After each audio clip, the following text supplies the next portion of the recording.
Can't have kindergarten.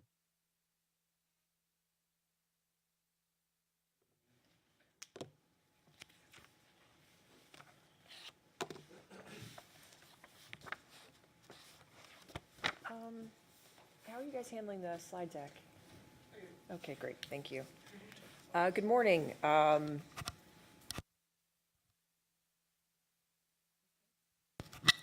is the red light is good? It's good. All right, good Okay. morning, everybody. Thank you, Jim. Sure. Good morning, everybody. Good morning.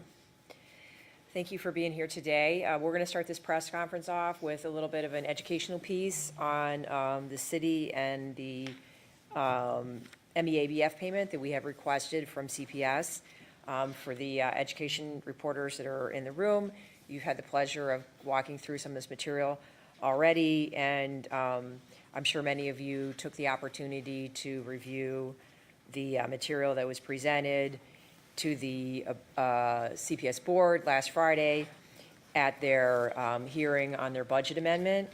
But we thought it was useful to take a quick walk through some of the material to make sure that everybody understood some of the background. So if we're on slide 1, quick summary of what we're going to walk through today. We're going to talk a little bit about the entanglements between the city and CPS. We're going to talk about the MEABF fund and CPS's involvement and their participation in it. We're going to talk a little bit about the Board of Education considerations for their budget amendment that we have discussed with them, and the budget balancing proposals that we have made to them as part of attempting to further the dialogue and help move the process along. So real quickly, brief summary of CPS and the city entanglements. When the state passed the legislation authorizing an elected school board, one of the things that they also did was require an independent financial review of CPS be written to identify the entanglements between the city and CPS. The review identified the city's payment of the MEABF payment as the largest entanglement. Notably, the city is the only municipality in the state that pays for a school district's pension obligation. So at the time after the legislation was passed, CPS and the city agreed to a 5-year transition whereupon CPS would take on paying for their portion of the MEABF payment. As we'll discuss in a minute, the MEABF, the Municipal Employees Annuity and Benefit Fund, is a fund that has both city workers, such as everyone at this table, as well as CPS's non-teacher employees are participants in the fund.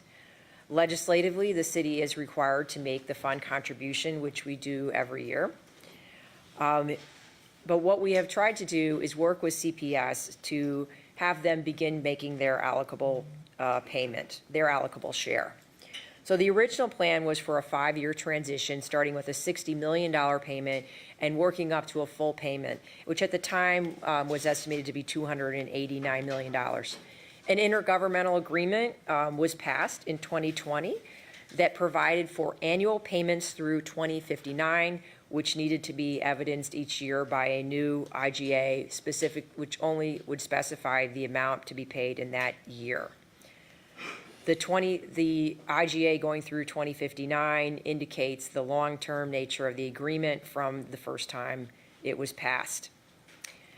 Although the city has lowered the amount that we have asked from CPS, not $289 million this year, but instead $175 million, CPS has failed to budget for the MEABF payment. We move to the next slide.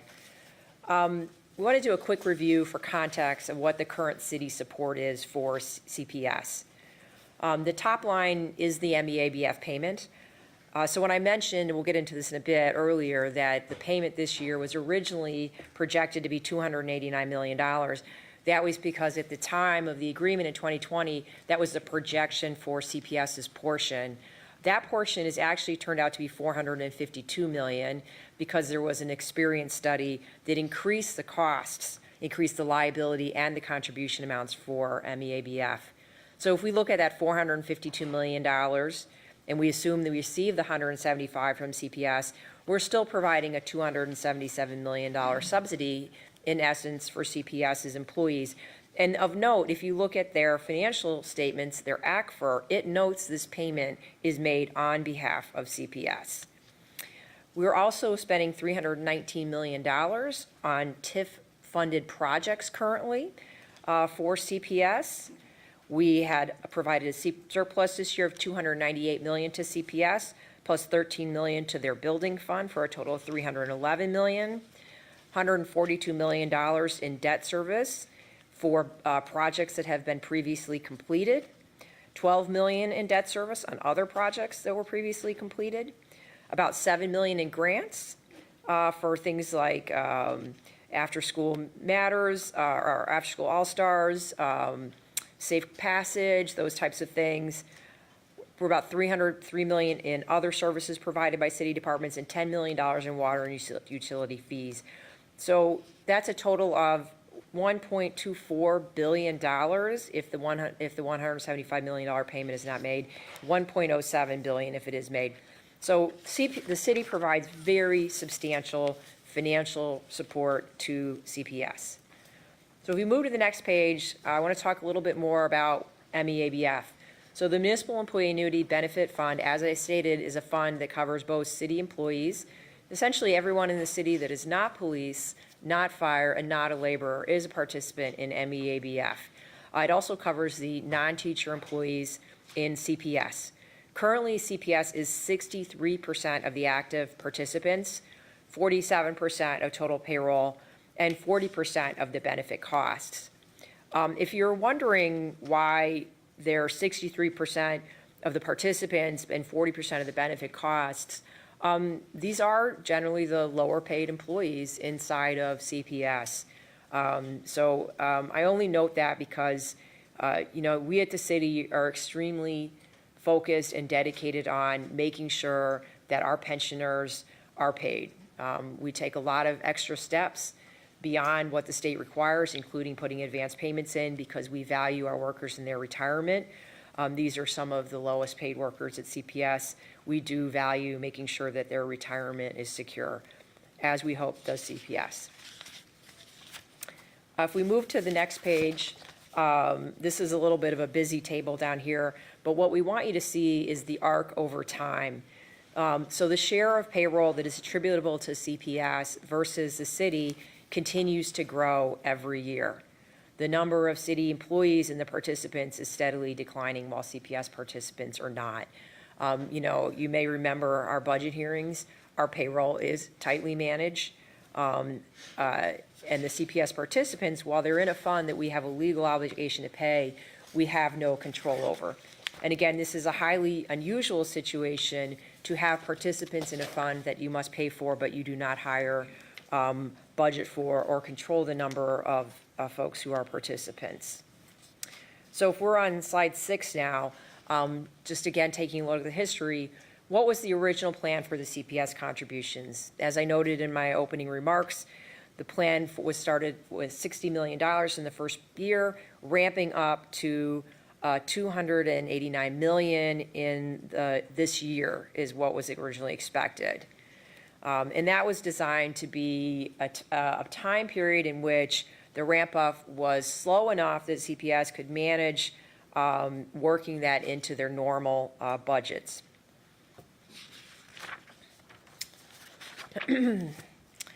On the next slide, we have the actual results and revisions to the MEABF contribution plan. So the original payments of $60, $100, and $175 were met. In '24, that payment was supposed to be $250 million. When the Mayor Johnson came in, CPS approached the city to talk about it and stress the growing nature of their budget deficits, and we lowered that to $175 million. We have also this year again asked for 175, so we've plateaued as opposed to continuing the increase. This slide also shows how those numbers jumped in the total amount that is allocable to CPS starting in 2022. So you see that number is now $407.5 million, this year $445. That was previously projected to be $263.3 million, so significant increase. That was due to an experience study. The experience study determined that the amount of liabilities that the fund had, the costs that it would have going forward in the future were much higher than had been previously projected. So that increased our liabilities and increased the required contribution. One other thing that I want to note in this is that the city does make supplemental payments to each of our funds. We do not count that supplemental payment when we talk about the allocable payment. The supplemental payment is made, has been made from monies that were reserved from prior year surpluses. It's a very important program that we have to lower the costs to the city moving forward and to our taxpayers.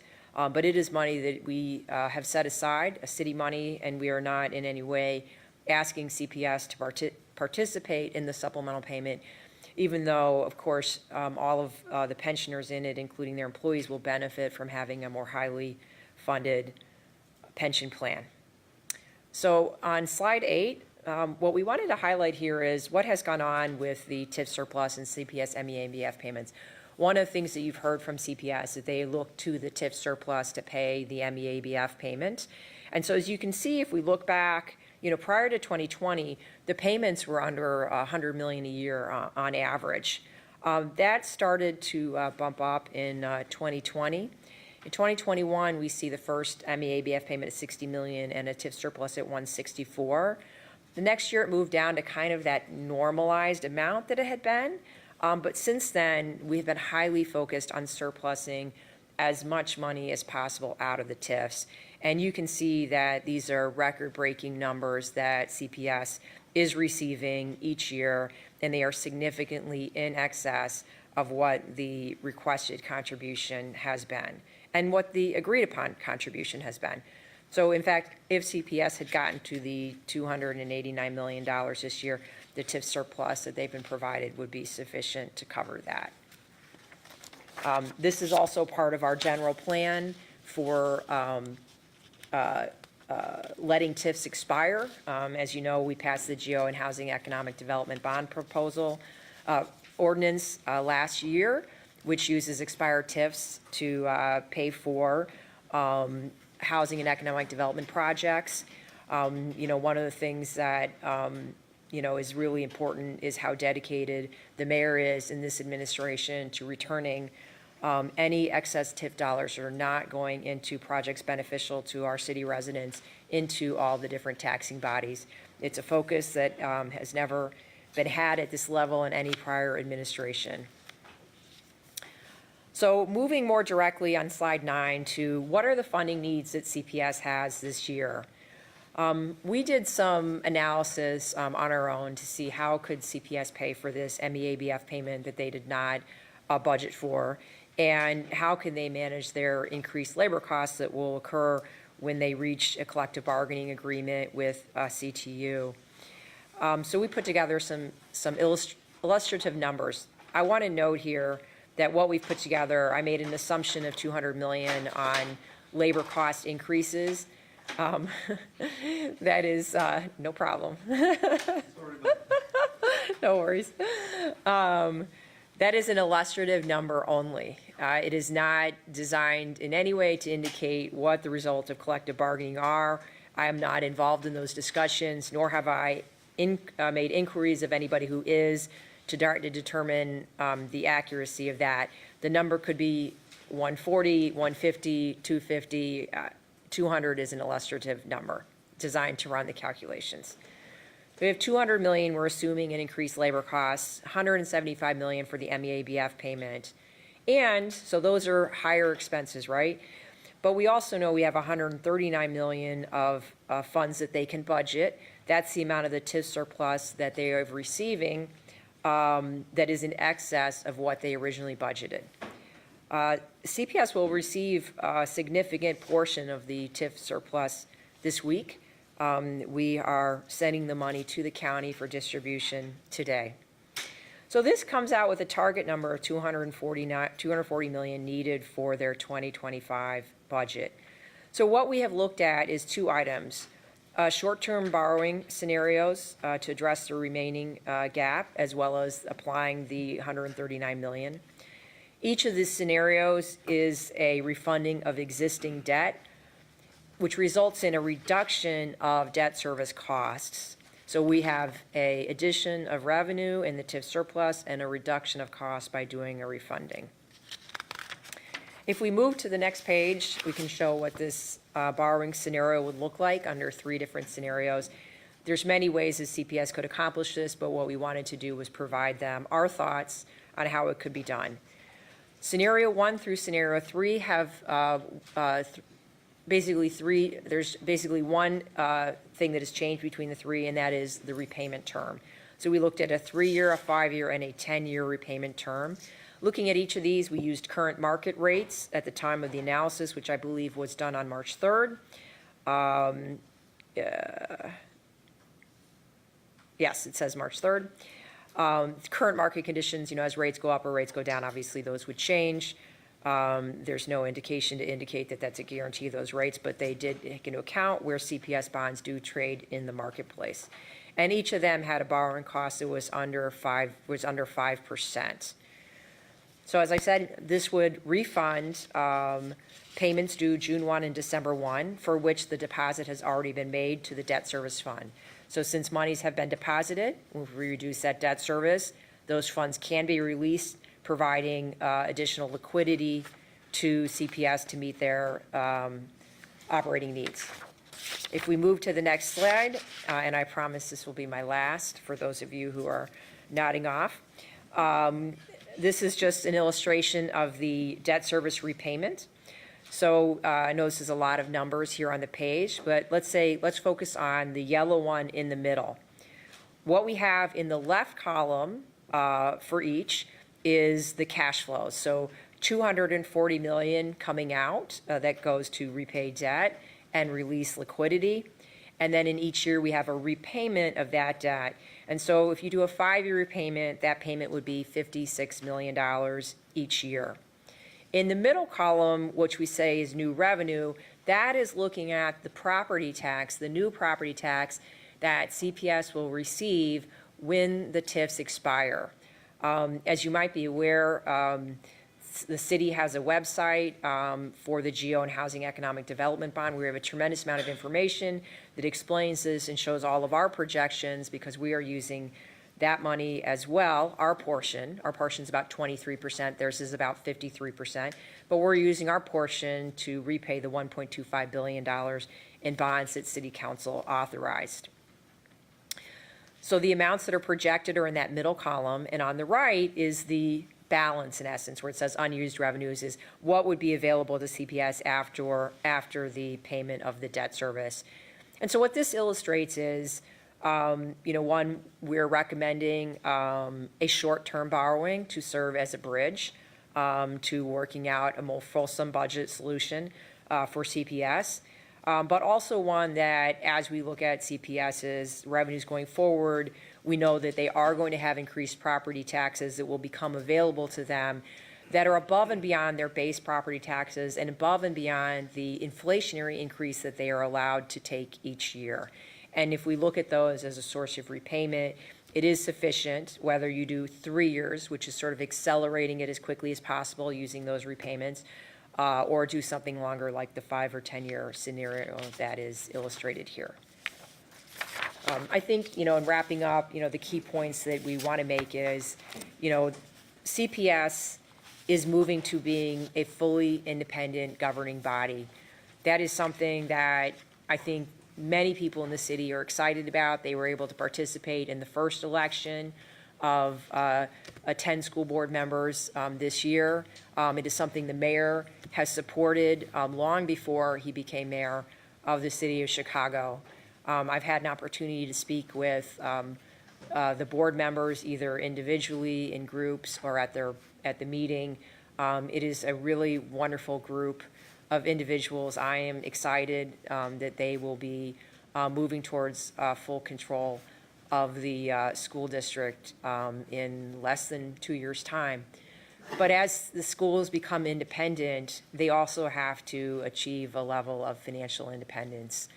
It is, the entanglements we have are related to the history of the city controlling CPS. And we are working with them to transition them to that point of financial independence. And we are also working together and want to work hand in hand on coming to a full solution that entails what are all the ways in which CPS continues to be held different from other school districts. That includes CPS being able to hold referendums, for instance, CPS being able to have the full tool suite of borrowing options that other schools have, CPS having their teacher pensions paid for by the state. So there is a whole range of areas in which CPS has been held to a different standard and has a different legislation related to them in the school code. And we look forward to working with them to resolve all of those, to give them the tools they need to manage their full financial independence as they move forward. Thank you, Joe. And with that, Mayor, I will turn it back over to And no one you. was nodding off, nor, and I know you all would have preferred social studies than statistics and math class, but you did a wonderful job, Professor. Thank you. All right, we'll start with questions. So we have time for one question, one follow-up. Just say who you're addressing your question to, and no monologues, all right? Just questions. Thank you. Thank you. Hi, good morning, Mayor. A few weeks ago, your administration was warning that the city may need to dip into reserves if the school board doesn't pick up this pension. Last Wednesday, you would not go that far when we asked about your plan B. Why? Well, look, as our chief financial officer has articulated, working with the Board of Education, with our labor partners, has been, of course, met with some level of consternation, but there are good people that recognize that we have to place the Board of Education on a path to solvency and independence. There's no secret here that there could be, significant consequence if the board doesn't adhere to what the CEO essentially promised. We're going to continue to work with the board members.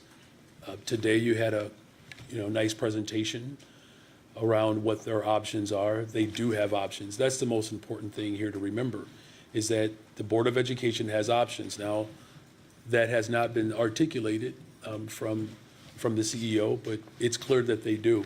And we're going to work with the board to explore all of these options and move towards independent solvency as an independent unit of government.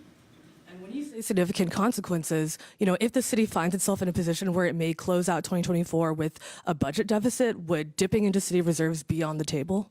Well, look, we're not making any major pronouncements of what we'll do. What we're doing, though, is working with the Board of Education, as we promised, to make sure that they understand that they have options. The relationship between the Board of Education as well as our aldermen is very critical, as articulated. There's no other administration that has declared the level of surplus for our schools.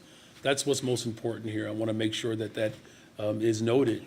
Investing in our schools, ensuring that we have sustainable community schools, ensuring that we have class sizes that are smaller, social workers and counselors, psychiatrists, psychologists, arts, extracurricular activities, to ensure the well-rounded experience that people voted for me to deliver, that is what is most central in this moment. Hey, Mayor. And this is also, I guess, for the CFO and the budget director as well. But your budget team told us last week that this 3% ask has been tried by Mayors Lightfoot and Emanuel as well. When did they try this, and what's your understanding of how successful it was? Yeah, so let me just say thank you for acknowledging that this is very much a standard procedure other administrations have asked before I pass it over to our budget director, and our chief of procurement is here as well. Alders were a part of this conversation, as you know, as I put forth a budget proposal where we're asking everyone to look deeper into their budgets to make sure that we're balancing a budget and we're not laying people off and cutting services. This has always and long been a part of our conversation. Budget Director Guzman. Hi. Thanks for the question. So, I always like to challenge you to the research, and if you go back and look at every single one of Rahm Emanuel's budgets, there is a section on efficiencies and cost savings, and this is a prominent feature in those budget that were introduced by the mayor. I think it's a regular occurrence for leadership as well as the budget office to look for savings where savings can be made, and regularly looking at contracts is one area that administrations in the past have done. What I will say is when we were working with City Council to close the 25 budget gap, they challenged us to look for ways to reduce costs, to look for efficiencies within our budgets without having to raise property taxes or lay off workers. And so we went back to each of our department heads and asked them, what ideas do you have? What are ways that we can cut our costs? And this was one that our Commissioner Roberts from Procurement Services brought to the forefront. We worked this into the budget analysis that we briefed alders on. And so this was before them when they voted on the budget. They were very well aware that this was an initiative that we were implementing as part of the 25 budget. And so I'll pass it over to Commissioner Roberts because she has a lot of history, not only at the city level on this, but also at other levels of government. Thank you, Director Guzman. Chief Procurement Officer Charlotte Roberts. What we did as part of this cost-saving reduction initiative, we sent out notices to all of our departments, and they were aware of this notices coming down the pipeline regarding the cost-saving reduction letter. After that, at DPS, we provided training to all the staff that will be involved in the cost savings initiatives. And most recently, we sent a letter out to all of our current contract holders. And so far, we've received great responses, but we intend most of our responses will be coming in by the end of this week. Thank you. Is there any sense of how many responses? And also, in the budget for Mayor Emanuel, did he actually realize those cost savings, or was it just something that was budgeted for? I'll have to get back to you on the actual realization of initiatives that past administrations have done, but I will say, we don't give lip service to what we put in our budget. If we have an initiative and, the city council is expecting us to be able to meet our budget targets, then we're going to implement and be held accountable for the initiatives that we put in our budget. We want to be transparent about that, and working with Commissioner Roberts and all of the experience she has on the state level doing initiatives of the same nature, we believe that we will be successful. Mayor Johnson, city vendors have told me that they received a letter from you requesting a 3% discount on their contracts. They say that it read more like extortion. They asked me to ask you, why are they the ones being targeted for a discount, a 3% discount, when you and your staff is not taking a 3% pay cut? You're not asking CPS to take a 3% pay cut. You're spending money like water, city, obviously taxpayer dollars. And they also asked me to please ask you to, out of respect for them and the First Amendment, to give more than your standard yes or no scripted answer that your press people have scripted out for you. Again, as our chief procurement has indicated, as well as our budget director, this has been a part of the budgetary process from the very beginning. All of our alders are aware of the efficiencies as well as stronger productivity that the government is working towards. And I believe, Budget Director Guzman, there were 3% cuts across the board. Could you speak to that, please? Yeah, I thank you for that, Mayor. It is important to note that if you read the letter and if you look back at what we talked about in the budget season, not only did all the departments take a 3% universal haircut, and some went even above and beyond that 3%. Our city council also took a 3% haircut. Our other elected officials also took a 3% haircut. This is all about collaboration and cooperation to ensure that the city is running at the most efficient way possible. And so we are inviting our partners, our contractors, to join us in that effort. Mayor Johnson, at your press conference for the Youth Employment Jobs Program, You said that the best way to prevent the type of mob violence that we see during the summer months is to spend tens of millions of dollars on these youth jobs programs. Many people, especially the residents of Streeterville, who are still waiting for an arrest in the case of the tourist who was shot by a mob of violent black teenagers. We got to get to the question. Yeah, I know you don't like the question. We just got to get to it. They asked me, is this really extortion? Pay us tens of millions of dollars, or else there will be violence in our neighborhood. Thank you. And by the way, and they also asked me. I think I have your question. I think you have multiple questions there. Investing in people is our top priority, and that's what we've said from the very beginning. And I don't think no one's going to deny that even with all the work that we've done to invest in people, and as violence continues to go down in the city of Chicago, no one's going to argue that we still have more work to be done. And that's something that I've committed to doing. We have, again, the lowest homicide rates that we've experienced in the city of Chicago since 2019. And there's a 20% reduction overall in violent crime in the city of Chicago. As we continue to invest in people, as we continue to grow economic opportunities for folks, that is certainly the strength of our city. And again, everything that we're doing is to ensure that every single community can experience safety. And in addition to experiencing safety, that the people of Chicago know that there are opportunities for them as we build more affordable homes, as we provide more mental and behavioral health services. Again, $300 million. Well, was $200 million in violence prevention? Over the last couple of years. Over the last couple of years. So there's a lot of work that's being done to continue to drive down violence in the city of Chicago, and it's going to take all of us to do that. Thank you. Morning, Mayor. Morning, yes. It is still morning. If I can just follow up with the schools. Last week when we were talking about this story, Pedro Martinez was insisting that, and he even said this at the board hearings last week, that he had asked for $484 million in TIF money, and that was the consistent ask, and that was what he was expecting in order to be able to pay the $175. Where's the disconnect? Help me understand. Was that number ever discussed? Was it ever promised? Question. There's not a disconnect. Look, people ask for stuff all the time. We've asked the state of Illinois to contribute more. We understand that that even the work that the state of Illinois is doing, as much as we want more, there are some restraints that they're working through. Asking for something, just like I asked for 30,000 youth positions, right? We got 29,000.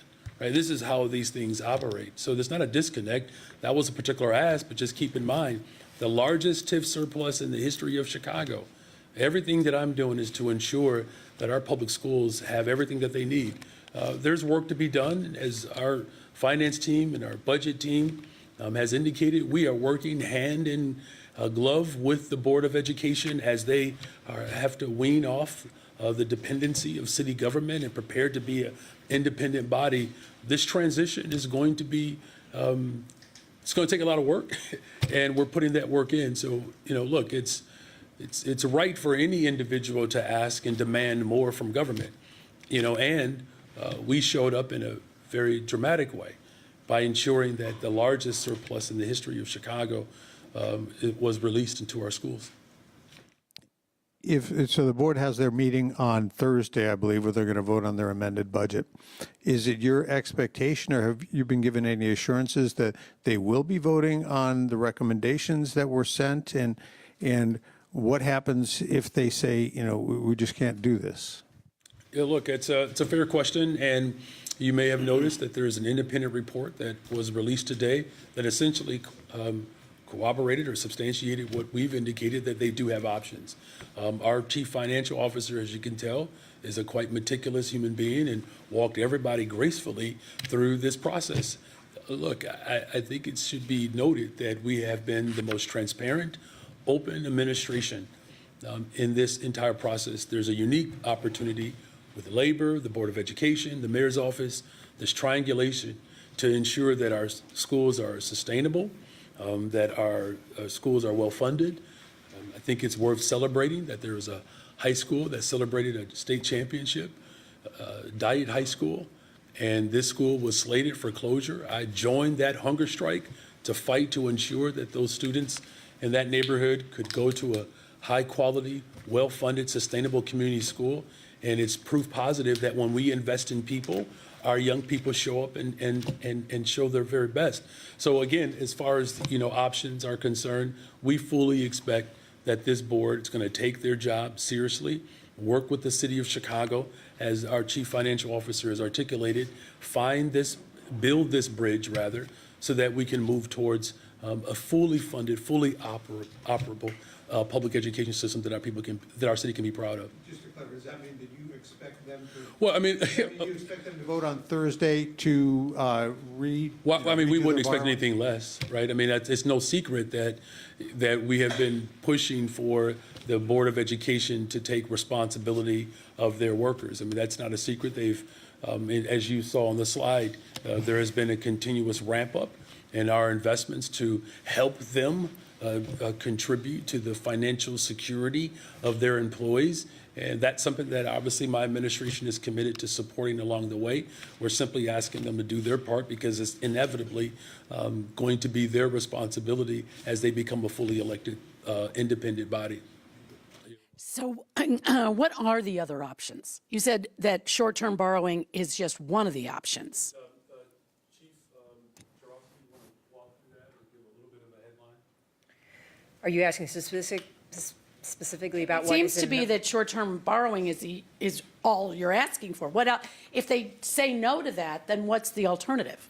Are you specifically asking like what's in the report? Yeah, I mean, I'm asking what is CPS Yeah, going the to do? CPS has a report that I have not read it. It was released this morning, so I haven't had a chance to look at it yet. That walks through their other options, but Do you have another option recommended? this Or is your the only option. This is the option that we have presented to them. Short-term borrowing. Yes.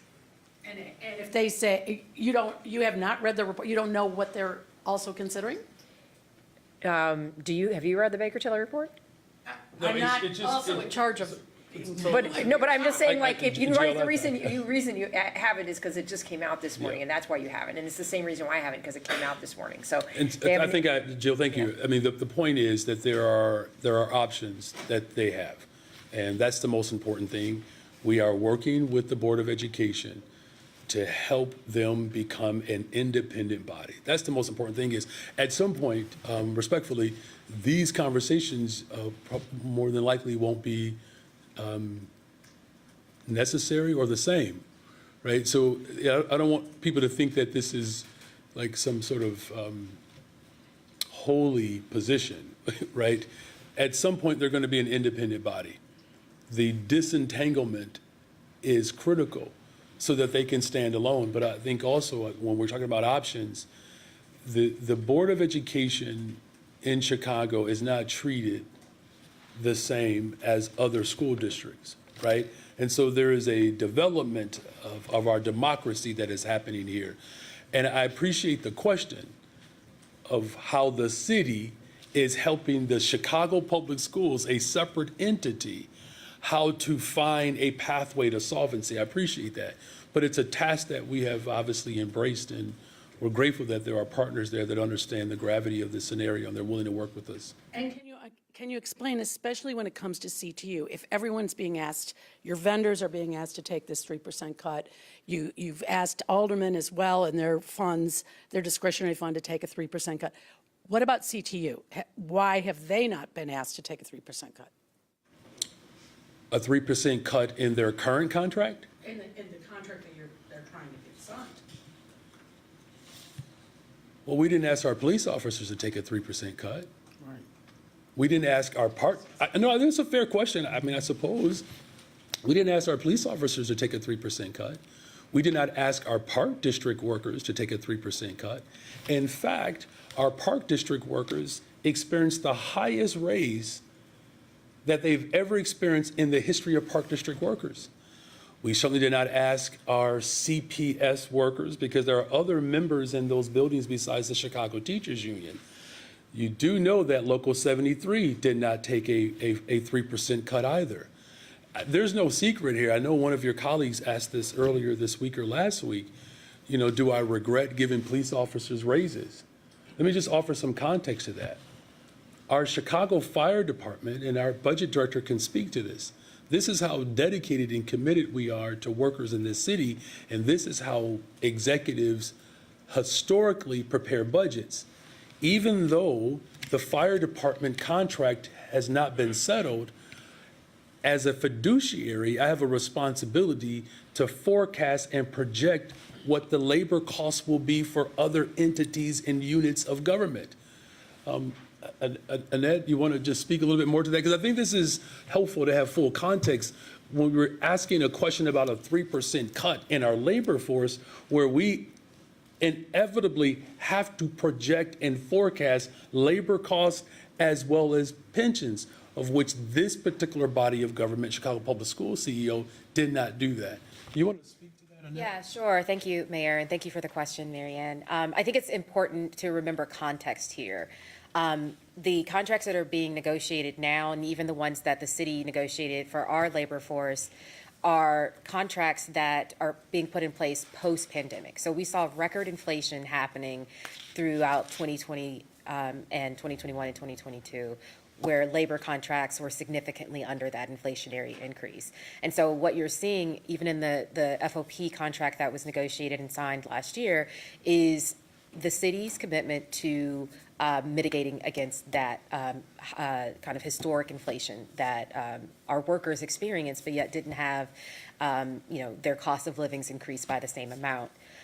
So yes, the mayor's right. When we do our budgets, even though all of our contracts have not been finalized and adopted and appropriated by City Council, we forecast out what those potential costs will be and put those in our budget. It's what we asked CPS to do when they passed their budget in August of last year. It's what you see most governing bodies do in order to allow for those negotiations to continue until completion. And I just want to just make one other clarification. The report that Jill was talking about, that wasn't commissioned by the City of Chicago. That was fully commissioned by the president of the Board of Education. So when you ask us if we've seen the report or if we know what's in the report, it's not a report that was made to us. It was a report that was made specifically and directly to both the Board of Education as well as the district. So that report that I've heard has a lot of options other than short-term borrowing. And I think that's the point. CPS does have options. For a long time, they were told that they didn't have any other option than to come to the City of Chicago and ask for $484 million. Hi, Mayor. I wanted to ask you about something some of the alders are talking about. Should the city withhold funding for CPS construction projects if it doesn't reimburse the city the $175 million payment? Yeah, thank you for that question. And as I articulated earlier, the relationship between the Board of Education and alders, that's a relationship that's a new one. And it's one that's going to be critical as we move forward. It's going to take both bodies of government to think critically, to be collaborative in our approach towards moving the Chicago Public Schools to an independent body. As far as reactions to the what-if scenarios, again, I'm going to remain optimistic and positive that the Board of Education recognizes its responsibility in securing the retirement for its employees and how critical this is as they work towards becoming their own independent body, weaning their leaning on the City of Chicago and their dependency on the City of Chicago is one that they're going to have to work to detach themselves from. But I will say this is the most important thing here. Clearly, my administration is committed to helping this body of government become a successful body of government. And just to clarify, so it sounds like you don't support saying you need to do this or we'll withhold that. I appreciate the question. Look, I think you've covered me long enough to know that I don't hold people to that level of animus, right? I mean, and I know that's how politics have been carried out before in Chicago, right, where we make these threats to individuals, and I'm not judging those approaches. I'm going to remain optimistic that we have fought collectively to secure an elected representative school board, and that no one is going to question, I don't believe they'll question my commitment to public education, again, from TIF surplus to being on a hunger strike to keep a school open that has produced champions. I believe that my bona fide is secured, and so I don't necessarily have to walk in that type of hyperbolic state, making threats. We expect people to do what they said they would do.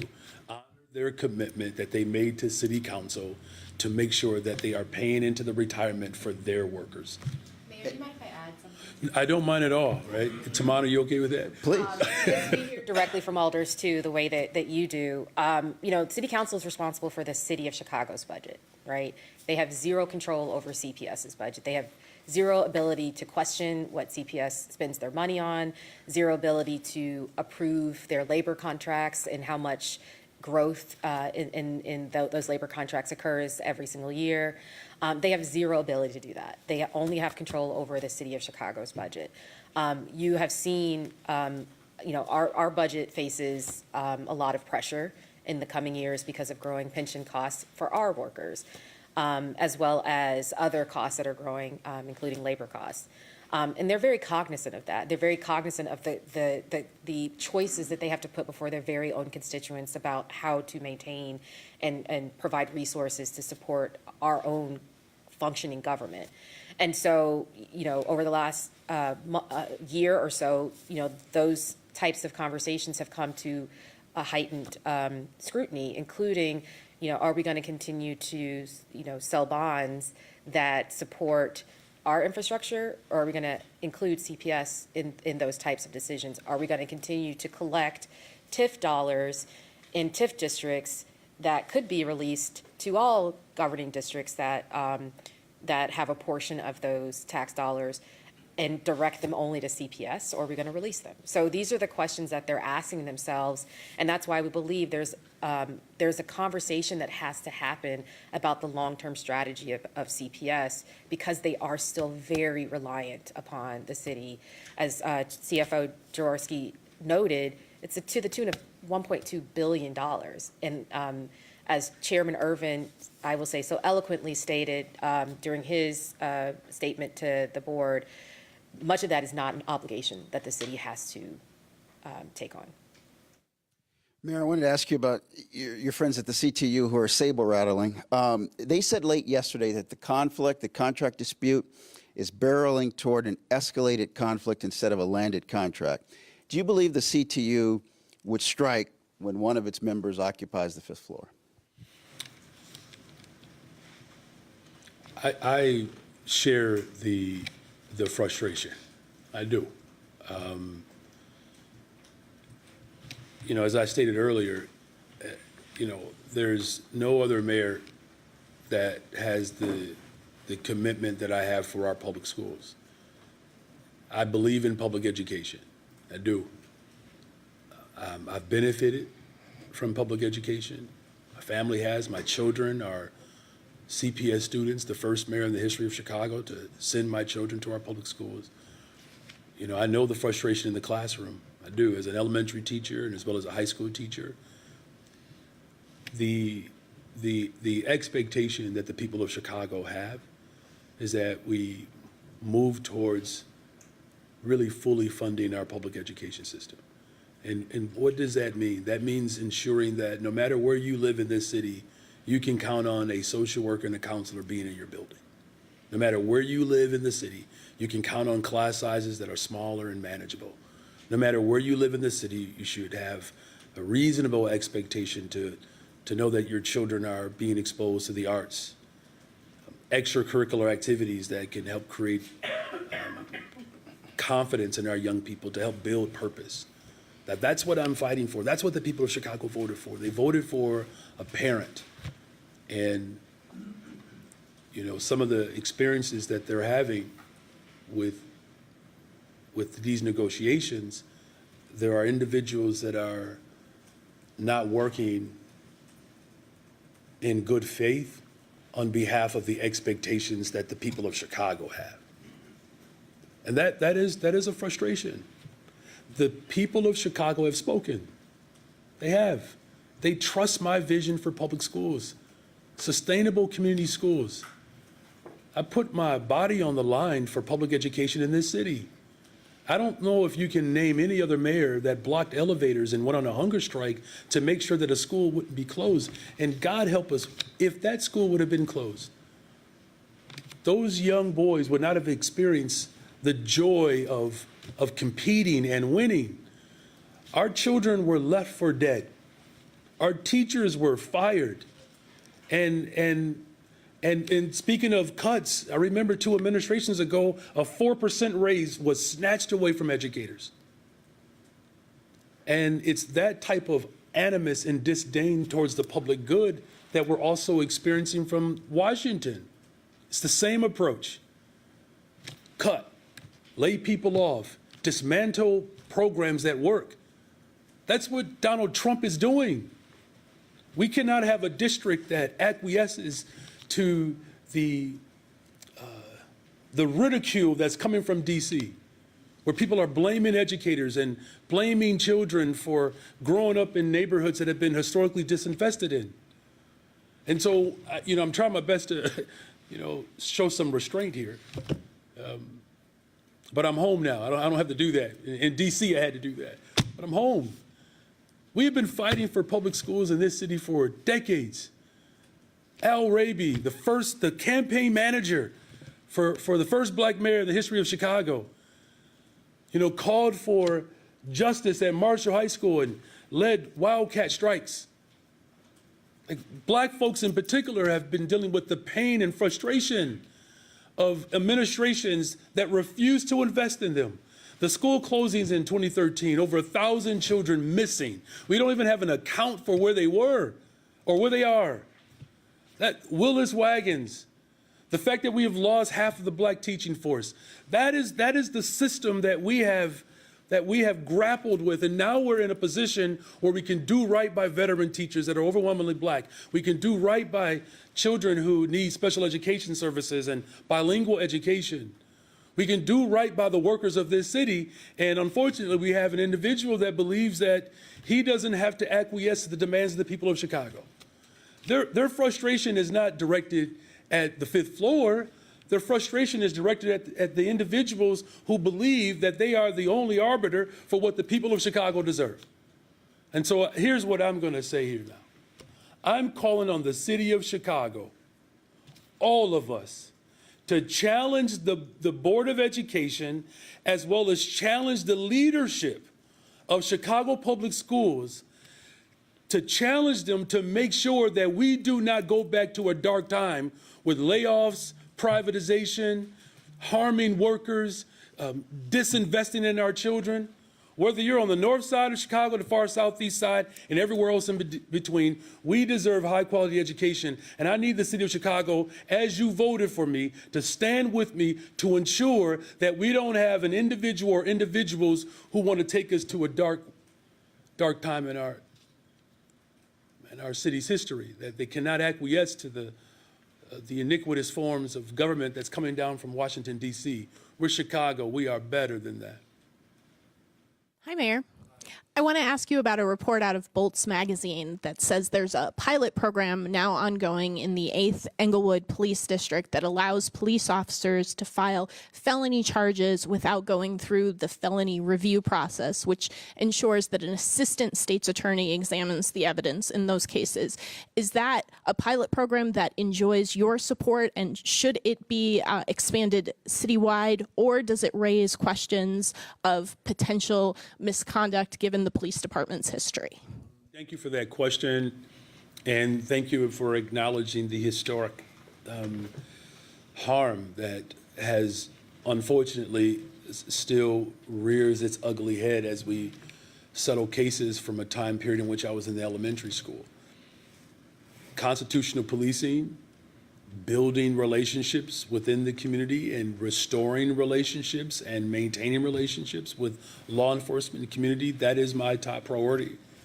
And you are seeing some signs of progress of constitutional policing, and thank you for challenging the city. Yes, we have a long way to go, and those numbers, though they have increased, it's not satisfactory. But I am confident that there is leadership that recognizes the importance of now to the specifics there, I'll pass it to our Deputy Mayor Gatewood. Good morning. Thank you for that question, Heather. I think one of the big pieces as we go through understanding what some of those calls of service are in that community, in that neighborhood, making sure that people in that neighborhood are involved in this process, making sure police are transparent in this process, and really having a better sense of where we are trying to go as a city. We do know in Inglewood, one of the top calls of service is for people with guns. That doesn't necessarily mean they're creating or acting violent. It is just that is one of the top calls of service. So we always need to look for solutions to those issues and always need to find support. So we'll continue to have conversations, obviously, with the Chicago Police Department and also with the Cook County State's Attorney's Office. But more importantly, we'll continue to have conversations in those communities that are being impacted and harmed by gun violence. Yesterday, Superintendent Snelling named a new head of the Office of Constitutional Policing and Reform. That is the first time that position has been filled in more than a year. Will you charge that new leader with filling the 250 vacant positions in that department, which I imagine is an obstacle to sort of fulfilling the mandate under the consent decree? So first of all, Heather, I'm so impressed with your commitment to this issue. And I mean that with all sincerity. I really do. And you know, as you laid out, that we're taking this seriously. The superintendent has been very thoughtful about his leadership team. And, you know, as far as the specific question about the charge to fill the vacancies, yes, that will be one of the responsibilities, right? And, you know, goes back to our budget conversation. There were, you know, some level of consternation around positions, and particularly in these key areas, to ensure that we are moving with expediency towards constitutional policing. And though it's been an uphill battle, again, at the preliminary level, I believe it's 88% fulfilled. The secondary level, right, 52%. And at the top level, I know there's some debate over whether it's 11% or 16%. We have 16%. Again, I commend the superintendent, and it's why I appointed him, because he understands this value system. And I think it's appropriate at this time that I do shout out Yolanda Talley, the first woman to hold this post. And yes, she is a West Sider too. So congratulations to Chief Talley and the leadership team that the superintendent has assembled. And good afternoon. No, it's still morning. Good morning, Mayor. I first want to ask about the 3% ask of the vendors. How much consultation was there ahead of the letter with people within the business community about what ideas they might have for having savings in contracts? Because I spoke with people from the Chicagoland Chamber of Commerce who said there are a couple of other ways we could have done this other than just ask companies that had solid contracts to change them. Sure, Chief Roberts or Chief Guzman? I can answer that question. Okay. We continually have relationships with some of the advocates agency. We did not have those conversations with them. However, we are at DPS is continuing to explore other initiatives to how we can be more cost efficient in the process. So we are scheduling some of those meetings right now, because cost savings, we are continuing to be looking to be more cost efficient and look for other ways we could save the city money and to overall meet our budget target. And I'll just add, this isn't an either or, this is a both and. For the city to always continually look at ways to reduce its costs, meet its projections as it relates to the budget. We'll be working over the course of this year and into next to continue to look at those types of options, because as you know, because you guys all cover it and you all report on our structural deficit, this is about a long-term solution for the sustainability of the city's budget to allow us to continue to provide the much-needed services, especially to those who need them more than others throughout the city. So we welcome those conversations, and they will get their opportunity to provide their input into other ways and additional ways for us to achieve those types of savings within the budget. Which includes revenue too, by the way, and they have been a part of those conversations. Yep, thank you for that question. Thank you. And another question, and for whoever would be handling this, what kind of evidence have you seen of ICE activity in Chicago within the last couple of weeks. It's no longer in the headlines, but are you getting either better reports or seeing less activity? What's your sense of what ICE is doing here, if anything? Pass it over to our Deputy Mayor Gatewood. I will say this, though, is that, our commitment as a welcoming city is one that, I'm very proud of. And, March 7th, the week that I testified in D.C., marked the 40-year anniversary of that policy that was implemented by the first Black corporate counsel, James Montgomery, and of course the first Black mayor, which simply states, and I just want to make sure that the people of Chicago fully understand our vision for safety, is that our local police officers do not dub as federal ICE agents. That's it. With a criminal warrant, there's collaboration there, and the status of someone is not asked by any of our departments. This is not an invitation necessarily from people around the globe, though we do stand on the shoulders of immigrants and descendants of slaves. That is who we are as a city.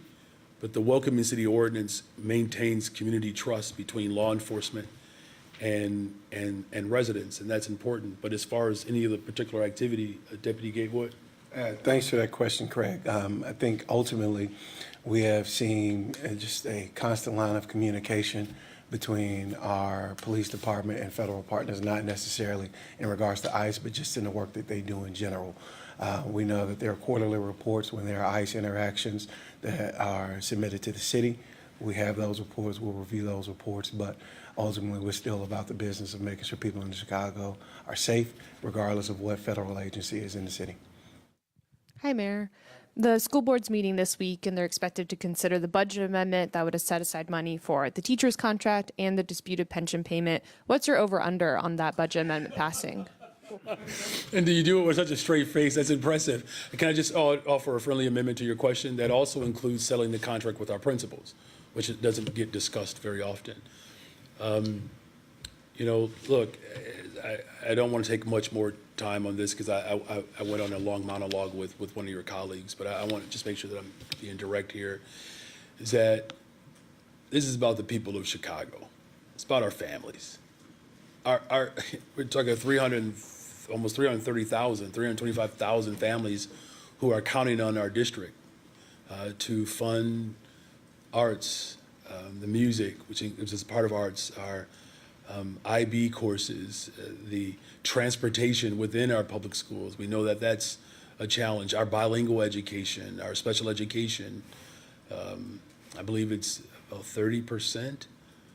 And I guess you can quote me, but we'll fact check it. But I believe 30% of Black students require an IEP or special education support services, and we can get you those specific numbers. The point is there's a significant number of students in our schools that really require special education support services. Just yesterday, I was at Morgan Park on the South Side High School, and there were 2 students who were part of the special education programming that we have in Chicago, and one of the students competed at the state level in basketball, and she was so proud. I won't reveal her name, but she was so proud that she was the champion.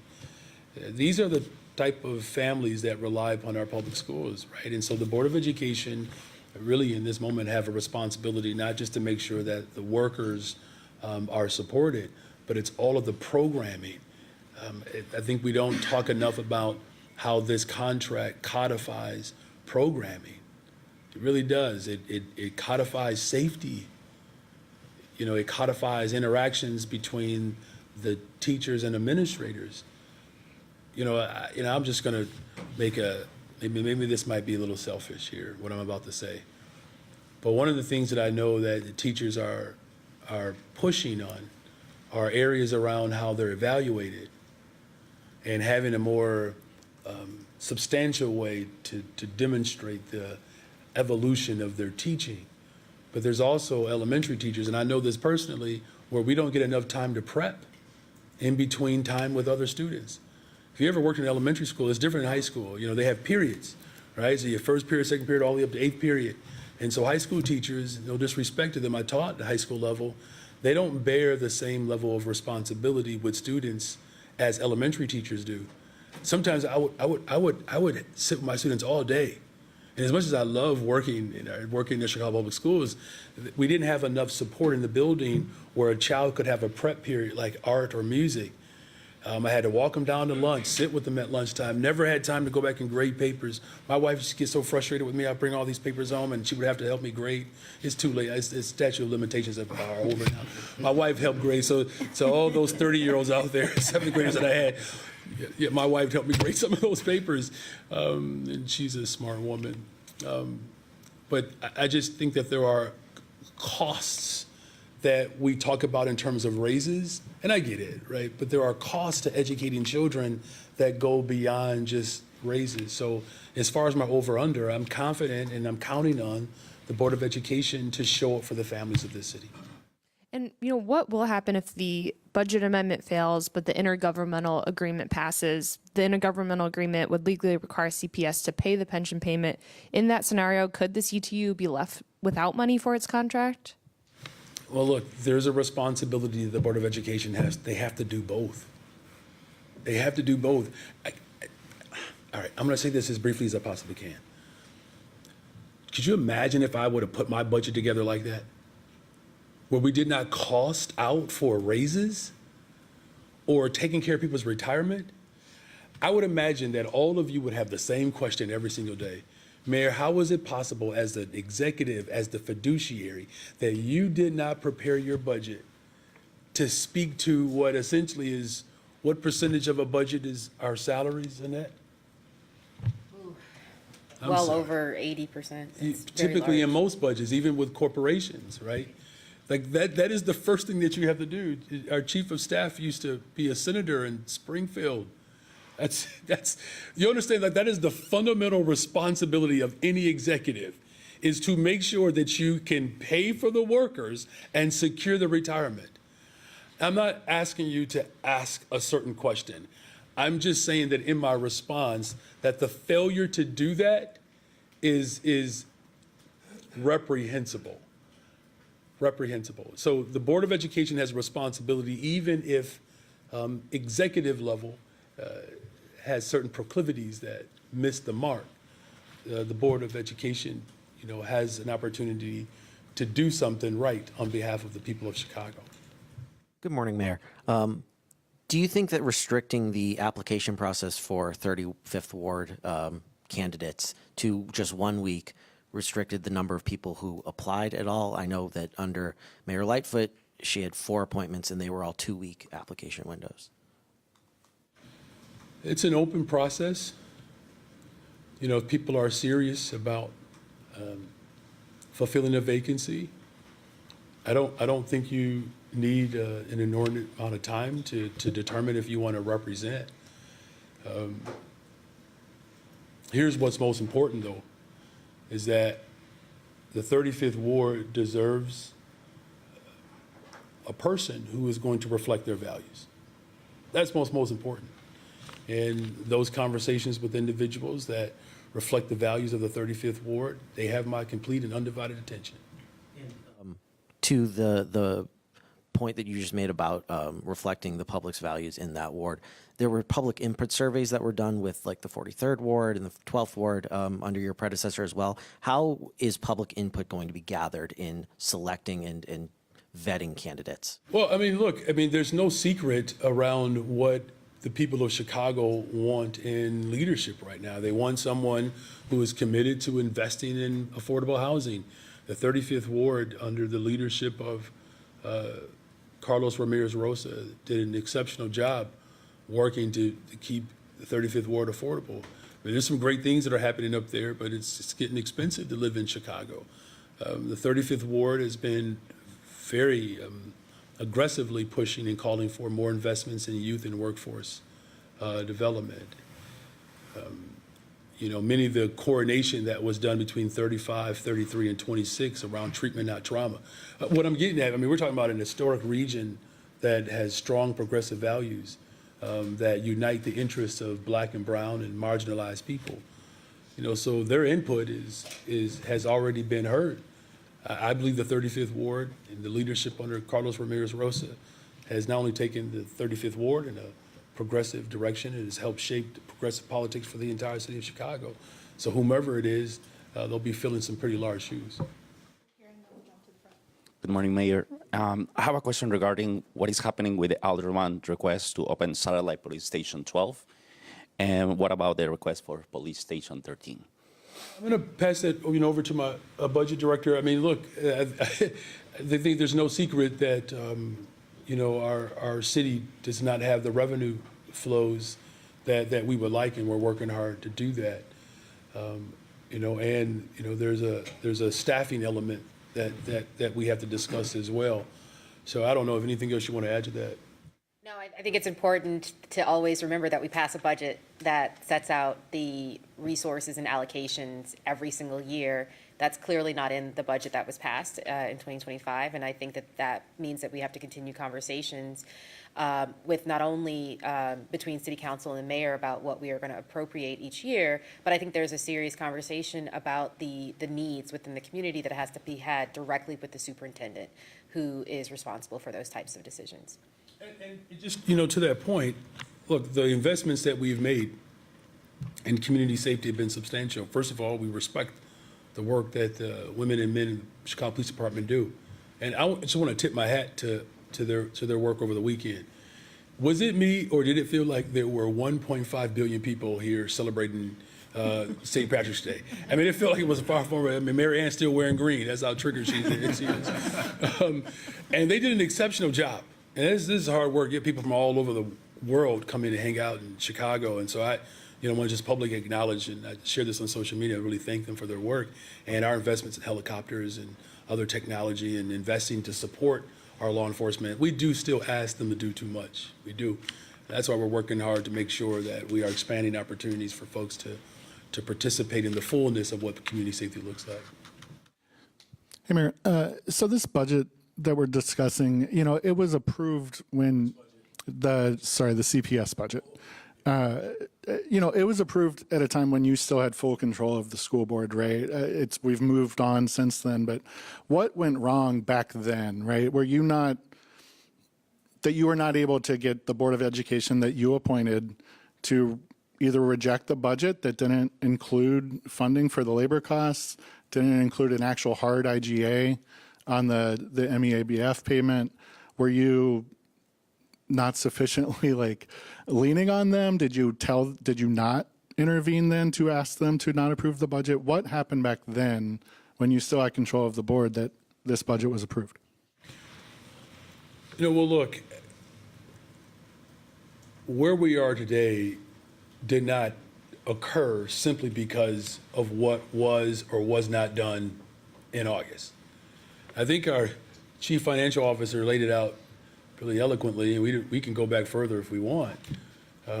But there have been attempts after attempts to move the Board of Education towards solvency, and I was a part of those efforts. I've been. And from school privatization, that was supposed to fix it.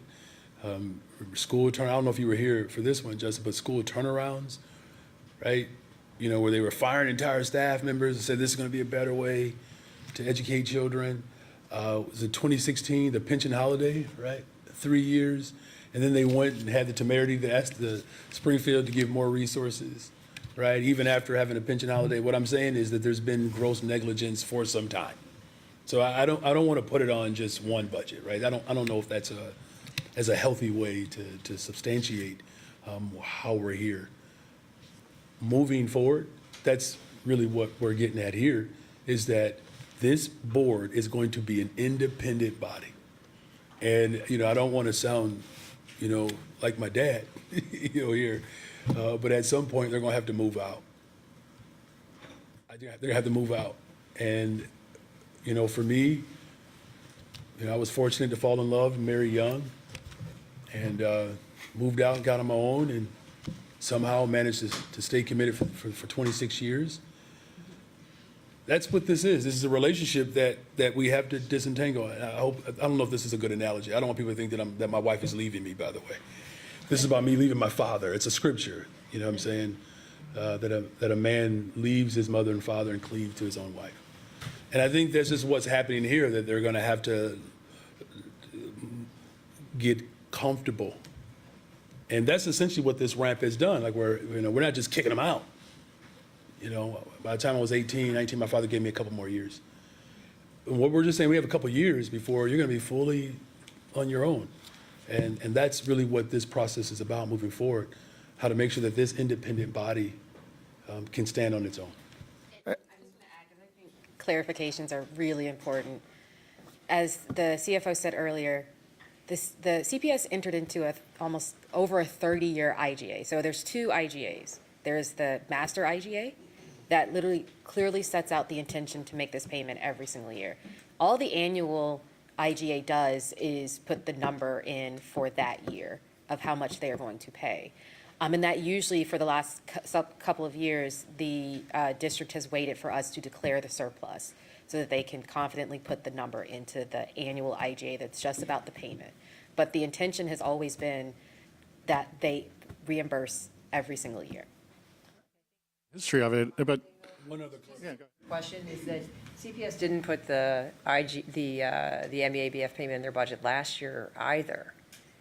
I'm not sure if they've put any of them in. Those have all been a case where they passed a budget and then they made a determination later how much the payment, would be, signed an IGA later, and then provided the funding, provided the payment to the city.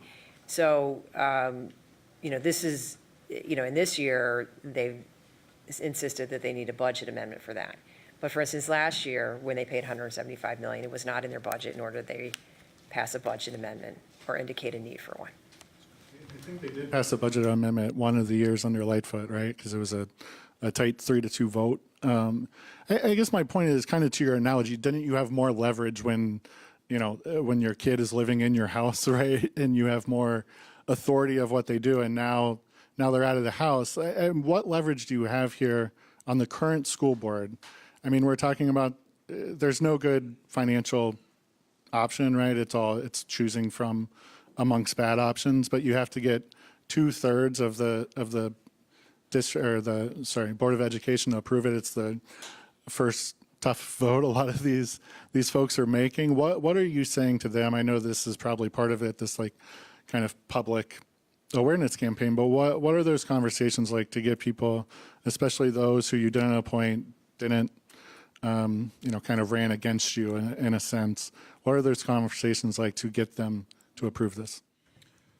Well, they're open and transparent. I mean, the conversation is what you are experiencing today. Like, there's no, special language that is spoken when I'm not in the public space. I believe that our finance team our budget team have made very sound arguments. Again, whether it's today or tomorrow, this is going to be their full responsibility. And that's important for the people of Chicago to know. That's why I'm calling on the entire city of Chicago that this is not about securing the retirement. And look, I understand the frame of the question because it's a dollar amount.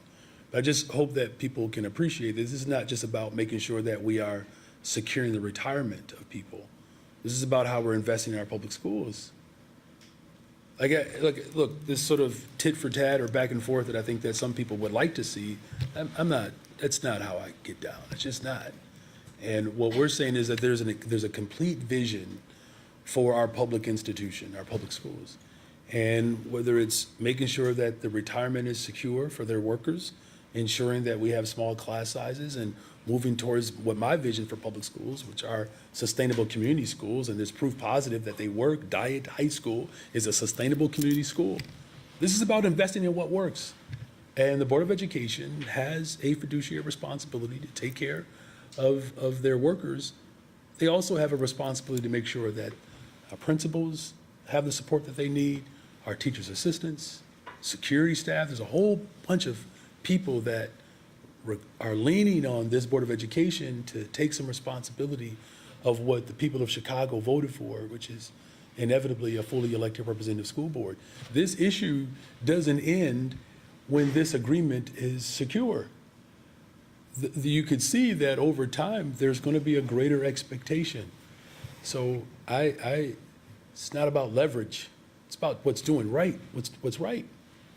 And, that's all we can ask for, is for people to do what's right, take it seriously, and make sure that we're centering people in our decisions and not an individual.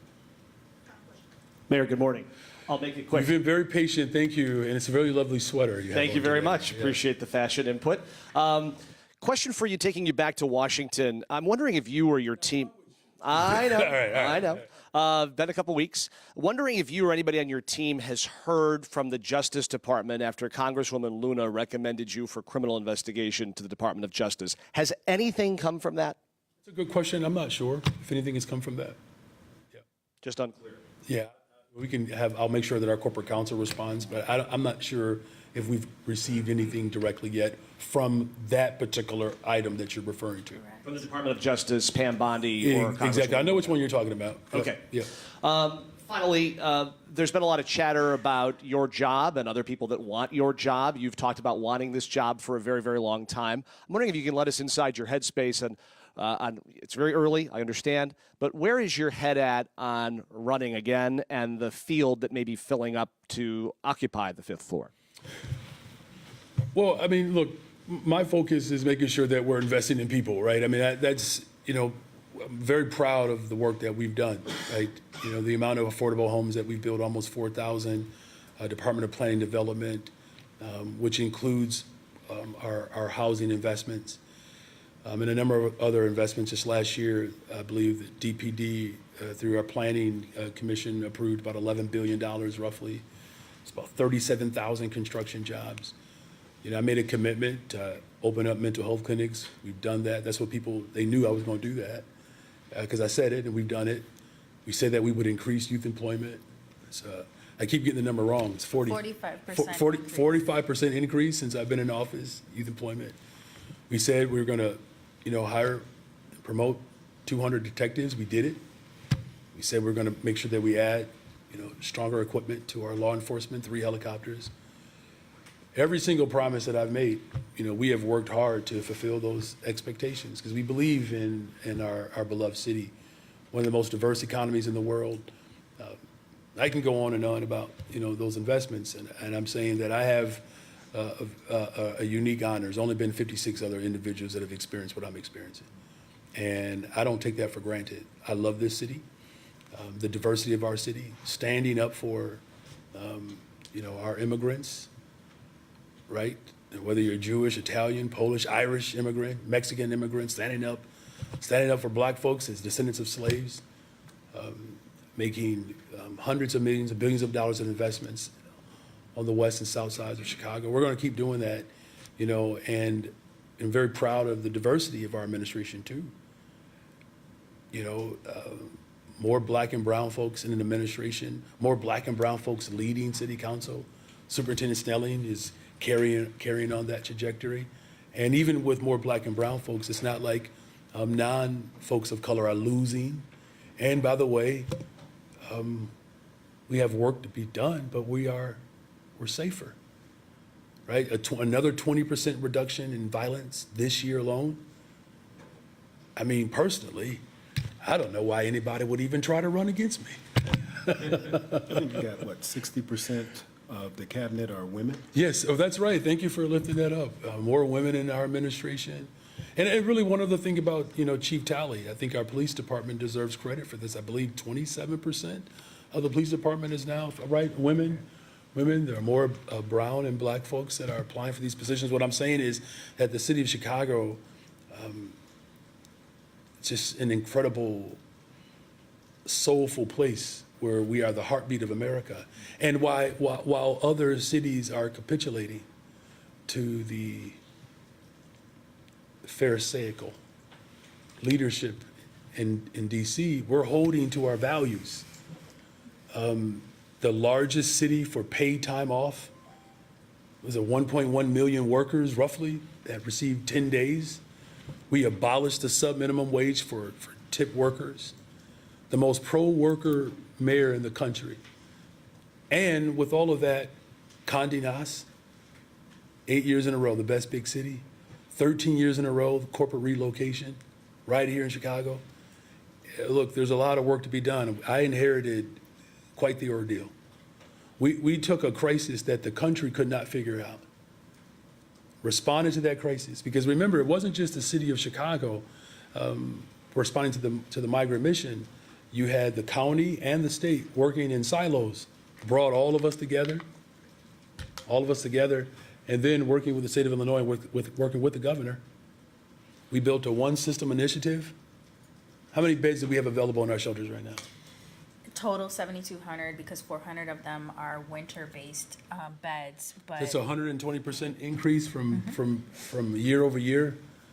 And so when people call 311 looking for shelter, we don't have a waiting list. It's the first time in the history of Chicago. We removed tent encampments in the 26th Ward. Humboldt Park had almost 100 people. Gompers Park in the 39th Ward showed up, and we actually did that one 2 months ahead of time.